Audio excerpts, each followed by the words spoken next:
Anxiety over food contamination is adding to the impact of unfolding, because he came out looking for street creds and then he deleted it, see? Wrecking its cooling system, leading to a release of radioactive material.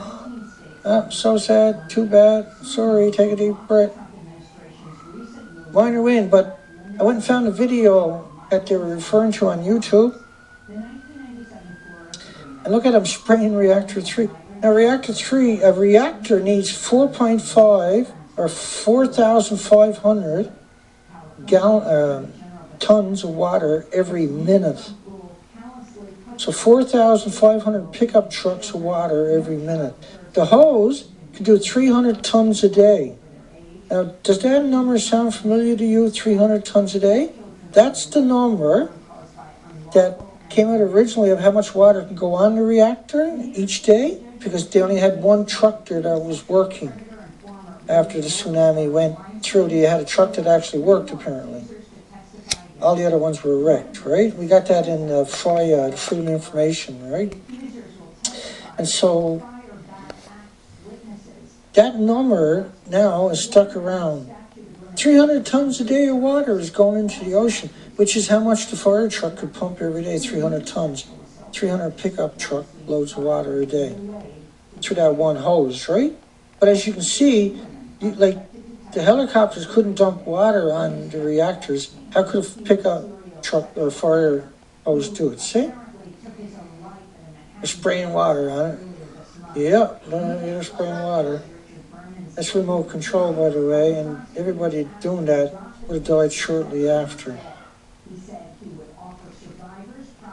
So the food is radioactive, but they're saying in the video that it's not at safe levels. But it wasn't, right? And he gets some useful idiots. Japan buries his dead as radiation fear grows. The spike in water radiation levels has spurred new fears about the food safety as rising black smoke force. This is the Washington Post was accusing Russia of being deceptive. And I'm going to show you how deceptive these people actually are. Just give me a bit more time. Once again, story's gone. So take a deep breath and go looking elsewhere, Dana. Japan buries his dead as that's the story right there, right? But there's no link to it. Japan buries his dead, and then that was on YouTube, which was another Associated Press story. That the video is still there, but they stopped linking to it.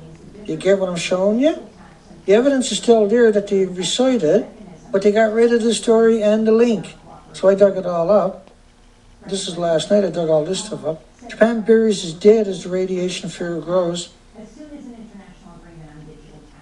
And once again, these reactors are destroyed. How are you going to get power back to these reactors like you claimed in their other stories, right? You can't plug anything back into this. It doesn't work that way, see? So the time about people and water and food, again.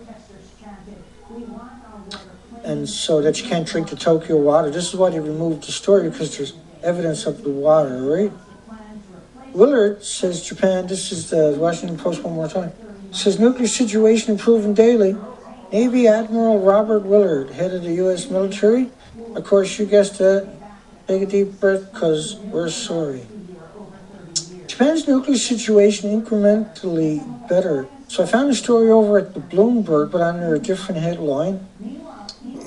Japan stops highly radioactive water leak. I wondered if they took it after another lie they had on their site. The operator of Japan's stricken Daiichi nuclear power plant says it has finally plugged a leak of highly radioactive water that has been draining into the Pacific. You guessed it. Washington Post didn't have it. I found it at Bloomberg, right? So I went looking. Sure enough, there's the video. Japan stops highly radioactive water leak. And like, see the destroyed buildings? They're right on the ocean. They're uphill. Everything goes downhill.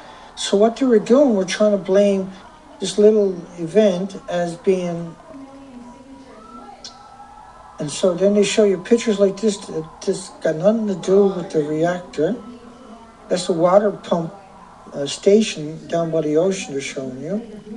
Now this water here is what they call the leak. This is what they're calling the leak. They don't know where it's coming from, but it's highly radioactive. And so they put in something like 1,000 pounds of material that would cause this to block up. And then they figured they blocked it, right? And then they're up there saying, oh, we blocked it. And he's still in business, this piece of crap right you're looking at there. So then they show the fuel reactors. Of course, like when you look at those fuel reactors, you got to realize the depiction they're showing you is not real. It doesn't exist. The building is completely gone. It doesn't exist anymore. When they show you pictures, depictions like this on the same day as the buildings we know are destroyed, and the question should be, why are they lying to you? Right? And they're saying in the video, no, there was no releases. It was just an explosion at the top of the building. So they're showing you building 3 at the top of the building. Look at building 4. Right? Look at that building 4. That should be the one they're showing you, because then they're not able to make the statement they made, because it becomes evident they're lying. And then they show you a picture from a complete, where there was no way for you to quantify what you're looking at. See? I can see the top of the wrecked buildings from the ocean side. Because being closer is a lethal dose. Can't blame them. And then that tank, you can see that tank in there in front? That's actually destroyed. If you look at the tank, you can see the bottom of it is all twisted. I've had people tell me that that picture wasn't real. Why would they claim that? As if the damage wasn't well known at Fukushima? Well, why make a statement? Well, just attempt to discredit me. So why are they showing food in the video? Why did Washington Post take the video down? Because it was radioactive. See the word video highlighted up there anyway. Official Japan plant no risk to the U.S. Americans have no reason. This is the Washington Post, who was accusing Russia and the media over there of being of lying. Here's the Washington Post lying to everybody. Americans have no reason to fear any health effects from the nuclear power plant accident in Japan and should take no protective measures. Think about that statement.